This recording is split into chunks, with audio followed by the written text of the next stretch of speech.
O balanço geral começa a contar, a partir de agora, uma das mais inacreditáveis histórias da cidade de São Paulo. 72 anos. Exatamente há 72 anos atrás, este castelo, conhecido como Castelo da Rua Apa, foi o cenário de um dos crimes mais bárbaros deste país e também da capital paulista.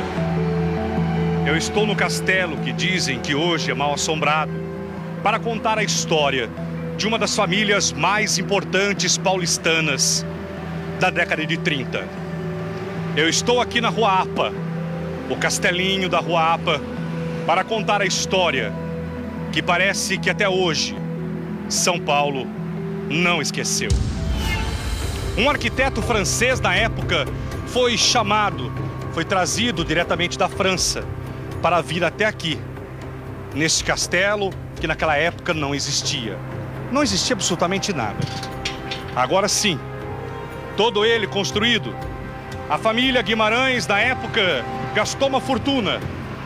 A poderosa família Dona Candinha, rica mulher, esposa de um conhecido e respeitado médico aqui da cidade de São Paulo. O marido, juntamente com a mulher, numa reunião familiar, decidiram fazer um castelo medieval. Trouxeram para cá, a peso de ouro, um arquiteto francês, que na época veio de navio para São Paulo. Este arquiteto francês ergueu essa obra, que na época, uma obra realmente faraônica, uma obra importante, que custou milhares de cruzeiros. Para que uma família tão tradicional e poderosa de São Paulo construiria um castelo medieval. Um castelo medieval que até os vidros foram pintados à mão por um artista francês. Um artista francês que foi trazido por Dona Candinha, a pedido de Dona Candinha. A mulher que gerou uma paixão por um médico, que fez o gosto da esposa, que na época gerou 2 filhos, 2 advogados. O castelo onde uma família inteira foi dizimada, uma família inteira foi morta. A história de São Paulo passa por aqui. O castelo começou a ser construído entre o ano de 1912 e 1917. E foi construído exatamente uma cópia de um castelo medieval. A mesma família que construiu esse castelo, foi aqui que esta família foi morta.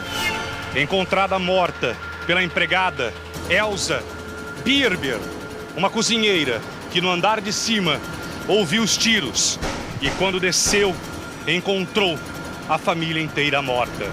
O crime na época, dia 12 de maio, ano de 1937.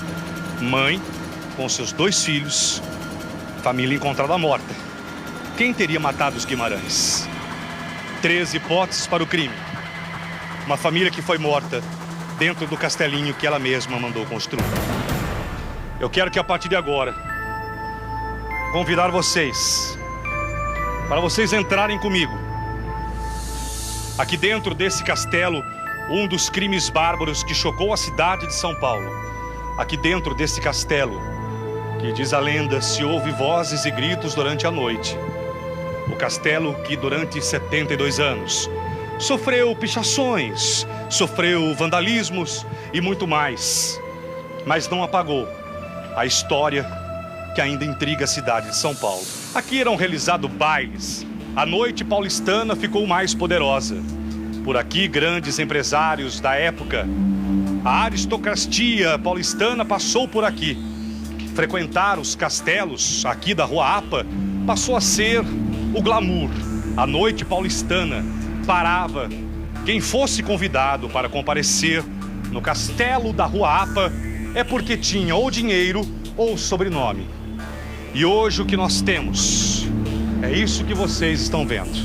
Vejam, lá em cima os quartos, aonde residia Dona Candinha com os filhos Álvaro e também Armando. A nossa história, na verdade, vai começar e eu vou caminhar a partir de agora. Eu vou caminhar e mostrar para vocês o local do crime.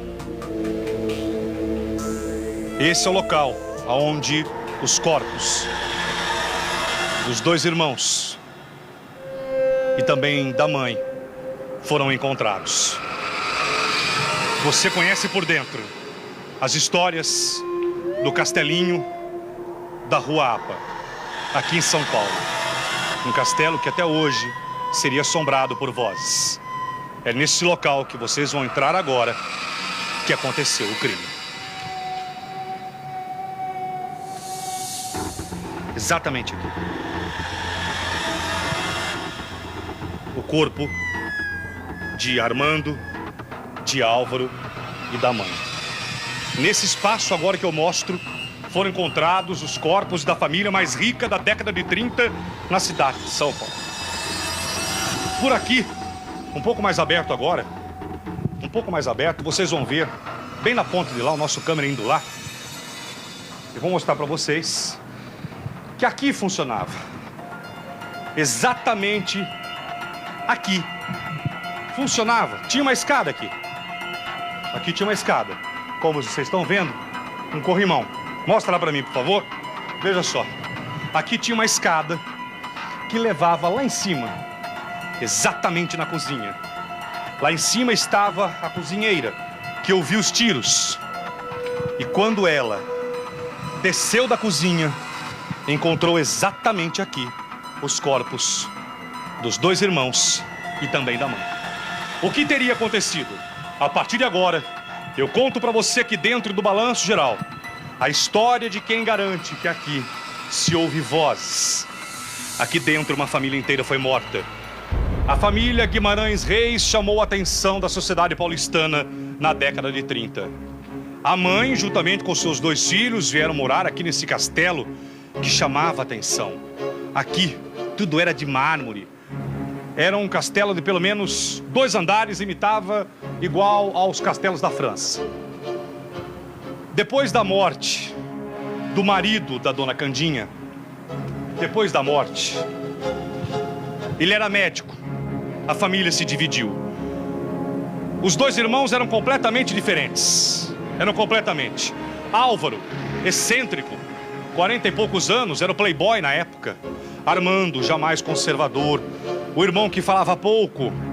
Mas os 2 irmãos começaram uma briga, porque um deles, o playboy, que na época saía com mulheres, era conhecido. Imagine São Paulo na década de 30, São Paulo parava. Depois da morte, dona Candinha ficou viúva e tentou cuidar dos 2 filhos. Ela só não sabia que ela e a família inteira seria morta aqui nesse local. Dona Candinha não sabia como mais controlar a vida dos filhos. Um deles, o mais playboy, o mais forte, Álvaro, foi para a Europa. A família na época aqui, a dona Candinha tinha um cinema chamado Cinema da Broadway. Eles eram proprietários de um cinema que inclusive era aqui na região central. Um cinema que trouxe muitos espetáculos na época. Grandes números, inclusive mexicanos, aconteceram. A família era dona de um cinema aqui na cidade de São Paulo. O filho, Álvaro, queria transformar o cinema num rinque de patinação. Quando ele chegou da Europa, ele disse: mãe, na Europa, os rinques de patinações são o maior sucesso, muito dinheiro. Na Europa está se patinando. Ele inclusive patinava. Álvaro, aqui em São Paulo, ele chegou a patinar. Mais uma vez, vejam as imagens do castelo assombrado da cidade de São Paulo. Será? O povo conta. Álvaro começou a colocar na cabeça do irmão Armando que eles teriam que transformar o cinema no rinque de patinação. Armando não queria. Dona Candinha também não deu o dinheiro. Pressionada pelo filho, ela viu que não seria uma boa ideia, um bom negócio para a época, transformar o cinema, que estava indo de vento em polpa aqui em São Paulo. Para que tirar o cinema? Para que transformar num rinque de patinação? Mas Álvaro não. Ele começou a afrontar a mãe e também o irmão. Uma briga, um desentendimento teria começado entre a família. Não conseguindo fazer com que a mãe desse o dinheiro para transformar o cinema num ringue de patinação.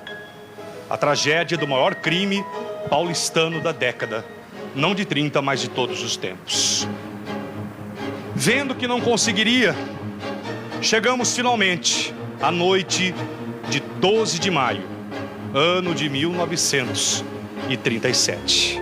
Repito, 12 de maio, ano de 1937. Nós não estávamos vivos nessa época ainda, certamente. Eu vou mostrar para vocês agora o cenário de um crime. Aonde exatamente tudo aconteceu. Os caibros ainda o mesmo. Veja, isso aqui tem mais de 80 anos. Mais. –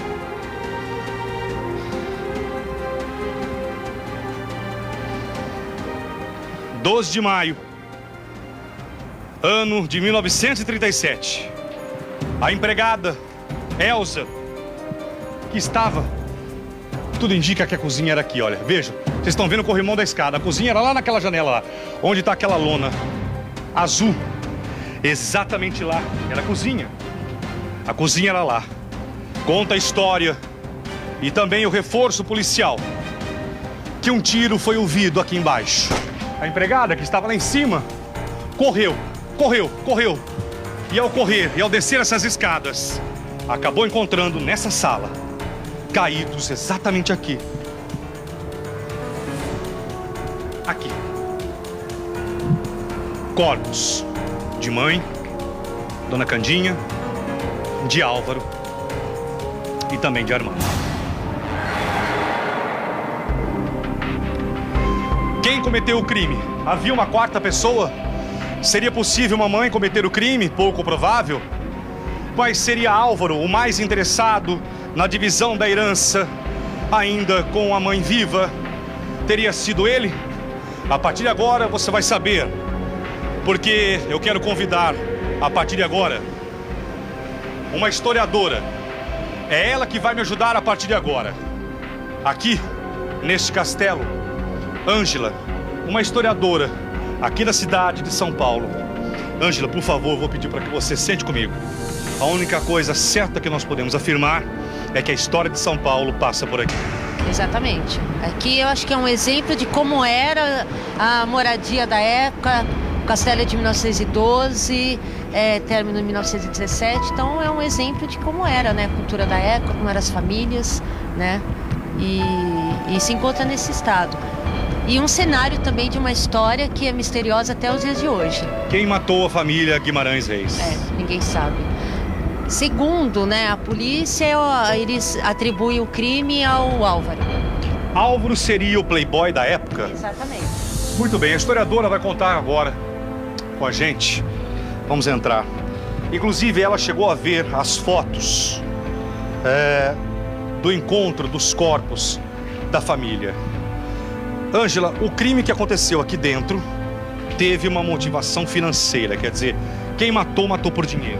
Com certeza, a gente sabe disso porque o Álvaro, ele era um bom vivan, então ele sempre gostava de algo muito moderno, né? É verdade que ele trouxe as primeiras motocicletas. Quando se falava de motoca, não se tinha motocicleta em São Paulo, e ele apareceu empinando. Ele apareceu empinando, ele foi um dos primeiros moradores de São Paulo a ter moto. Ele participava de corridas, então ele tinha, né, essa característica de sempre coisas modernas. Né? O Armando não, o Armando era o que tomava conta dos negócios, era mais contido, enfim. E o Álvaro veio com uma ideia de abrir o primeiro ringue de patinação da América Latina. Agora, essa ideia, ela surgiu, Ângela, depois que ele foi para a Europa, quer dizer, ele foi para a Europa, fez uma viagem de navio, retornou e falou, olha mãe, olha aqui, Armando, na Europa o ringue de patinação é o que há, tá dando muito dinheiro, vamos transformar o nosso Cine Broadway no ringue de patinação. Exatamente, ele veio com essa ideia, era um desejo dele, ele até tinha comentado isso com outras pessoas da alta sociedade que tinham interesse de entrar como acionistas, só que nem a mãe nem o Armando concordaram, achavam que era loucura da parte dele, né? Então aí começa o conflito. Só que daqui a pouco a gente continua. Ângela, tenta me ajudar, principalmente você que é mulher, você tem olhos de mulher que é diferente. Aqui devia funcionar o quê? Era uma sala aqui, né? Provavelmente assim, naquela época as construções tinham muito sala de estar, sala de visita, uma biblioteca, sala para conversas, mais assim, particulares. Então, com certeza que era uma dessas salas, né? Então a gente tem outros cômodos lá em cima, infelizmente a gente não tem mais a escada, né? Mas assim, a gente vê que até os cômodos são bem pequenos, né? Não é assim como um casarão normal da época, que era muito grande, tudo muito grande. Então, provavelmente aqui era alguma salinha de estar, né? Ângela, muitas festas aconteceram aqui. As noites paulistanas não foram mais depois da construção do Castelinho da Ruapa? Não, o castelo foi símbolo de status aqui na Avenida São João, era considerado uma das construções mais bonitas, né, digamos assim, diferentes, né, de São Paulo daquela época. Quando o pai era vivo, realmente tinham vários encontros, ele era um grande advogado na época, renomado, então tinha muitas reuniões. Após o falecimento dele, né, a viúva Maria Cândida já não permitia mais tantas festas, eram assim, reuniões mais intimistas, né, mais fechadas, só para pessoas mesmo íntimas da família, né. Então, mas assim, falando da construção, da cultura, realmente esse castelo fez muito sucesso na época. Agora, vamos entrar lá naquele outro cômodo. Agora, aquele outro cômodo que nós vamos entrar agora, tem que tomar muito cuidado, porque está tudo deteriorado. Dá uma olhada. Tudo. Então, nós vamos nos ajudar agora para saber o que funcionava nesse local. Estamos entrando. Confesso a vocês que, Ângela, eu não sei, independente da tua religião, mas que dá uma sensação aqui de uma energia diferente aqui dentro dá. Dá. Eu também sinto isso, vejo que a energia... É claro, isso é claro. Isso é claro. E como você diz, dependendo da religião, se tem ou não, é de cada um. Mas que a energia dentro desse castelo é muito diferente, A gente percebe uma atmosfera meio pesada, até pelo que aconteceu, enfim. Então a energia dele é bem pesada. E também, junto com a característica do estado que ele se encontra, né? Tudo isso ajuda, né? Também, né? Álvaro queria... Era divisão de bens ou ele queria apenas o rink de patinação? Não, ele queria só o rink de patinação. Ele queria desapropriar o cinema Broadway da família e lá construir o patinação, só o rink de patinação. Então ele não queria dividir bens, ele não queria nada disso, né? Ele já herdou, ele tinha parte dos bens, né? Ele só queria isso, só que o Armando não concordou, a mãe também não, né? Isso gerou brigas, né, entre eles, né?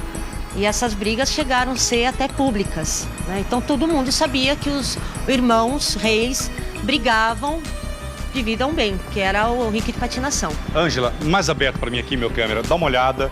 A altura daquela porta, por favor. Isso, exatamente aqui, olha. Ângela, olha a altura dessa porta. Pé direito naquela época realmente eram muito altos, né? Então as portas eram altas, os vãos Veja também. essa porta aqui que vocês estão vendo aqui, olha, exatamente essa, ó. Olha a altura. E agora a nossa câmera vai estar embaixo para pegar. A gente tem que lembrar que em 1917 a eletricidade era artigo de luxo, né? Então era muito comum também portas e janelas serem bem grandes ao padrão de hoje, somente para usufruir bem da luz natural.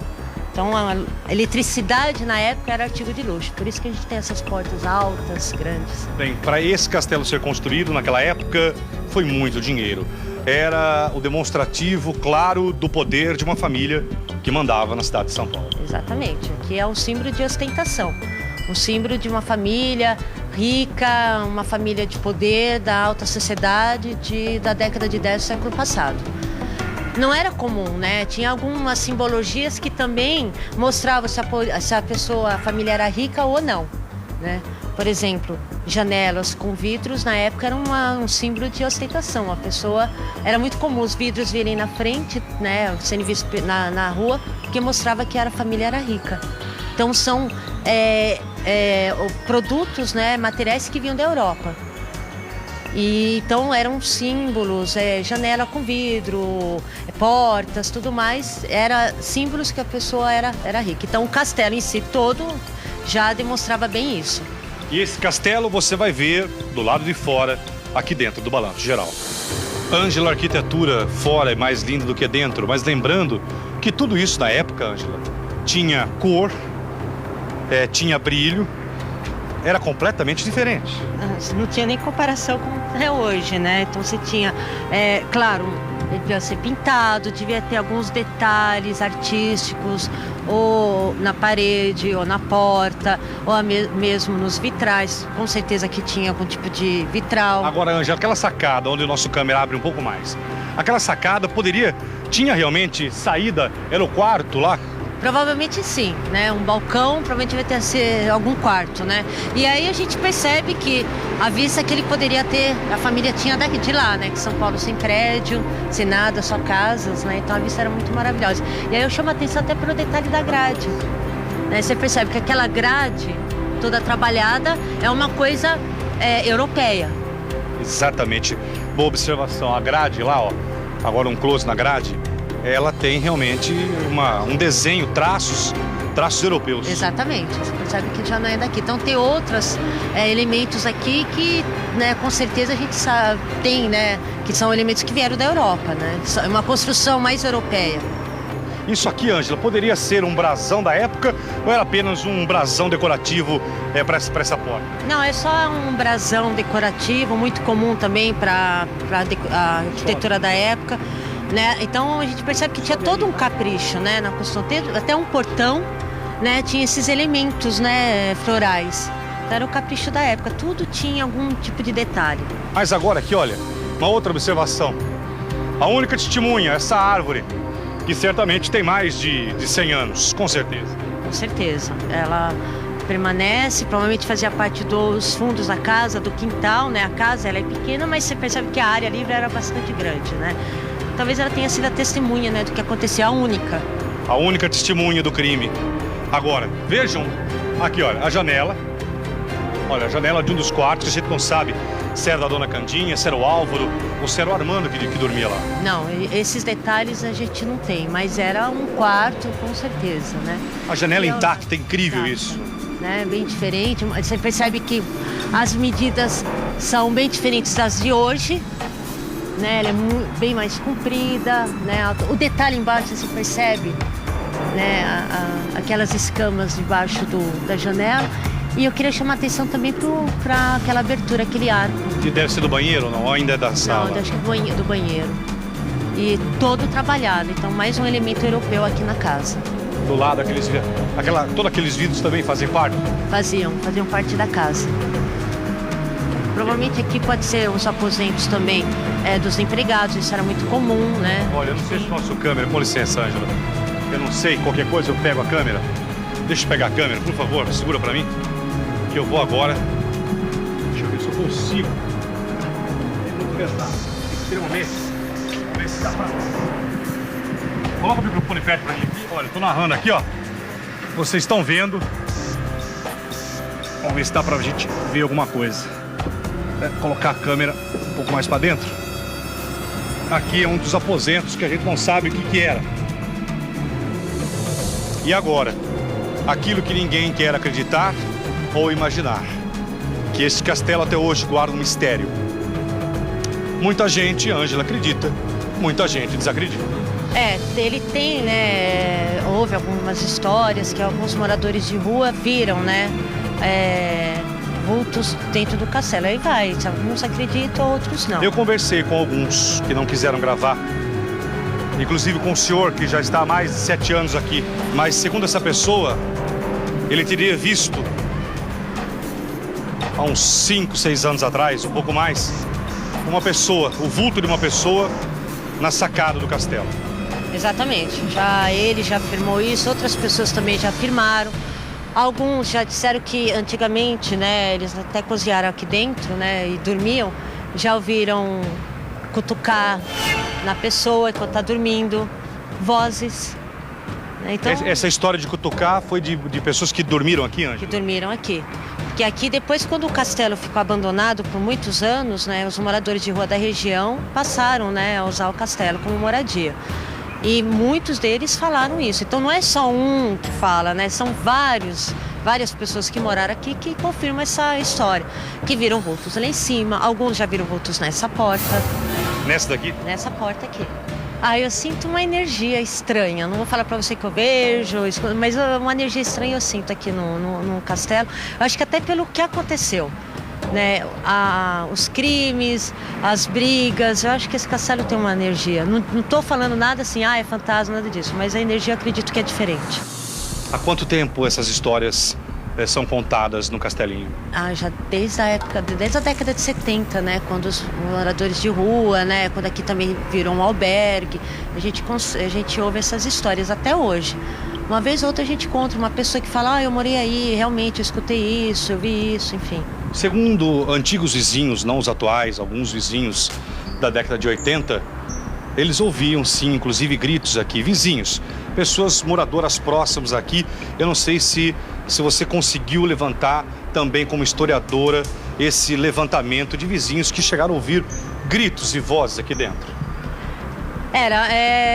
Também já ouvi falar nesse caso que vizinhos escutavam à noite gritos, é como se uma pessoa estivesse pedindo socorro, aquele grito de dor. E aí também vai de encontro que os moradores de rua falavam, né? Esse tipo de grito mesmo, é como um grito pedindo socorro, de dor, algo assim. Acreditar ou não, Ângela? Não sei. Aí é cada um com a sua fé, né? Cada um com a sua fé. Essa história, você acha que enquanto esse castelo existia, nós iremos ouvir essa história, Ângela? Com certeza. Enquanto esse castelo existir, a gente vai ouvir muito ainda essa história. Qual das histórias que impressiona você como historiadora quando você começa a levantar o passado, que parece que não está tão distante desse local aqui, Ângela? Bom, desse particularmente é o próprio crime, né? Que é mistério até hoje. A gente não sabe de fato quem matou e por que matou toda a família, né? E um crime que chocou muito a sociedade na época. 37 não ocorria esse tipo de crime. 37, a cidade de São Paulo é completamente diferente do que a gente conhece hoje. Então abalou. E o mistério que envolve, né, no crime, que é o Álvaro, não é, o porquê, se foi por causa do dinheiro, enfim. A esposa, me parece que de um dos dois, ou do Armando ou do Álvaro, ia no cemitério todos os dias. Ela é a namorada, eles não chegaram a se casar porque ela era desquitada na época, né? Mas a Maria Cândida Bueno, a Baby, como era conhecida, ela sempre jurou a inocência do Álvaro. Então, uma vez por mês, exatamente no dia 12 de maio de cada mês, ela ia até o cemitério da Consolação, levar flores, cuidar do túmulo, enfim, né? Matar um pouco a saudade, né? E ela, até o final da vida dela, ela morreu com quase 100 anos, 97 anos, ela jurou a inocência do Álvaro.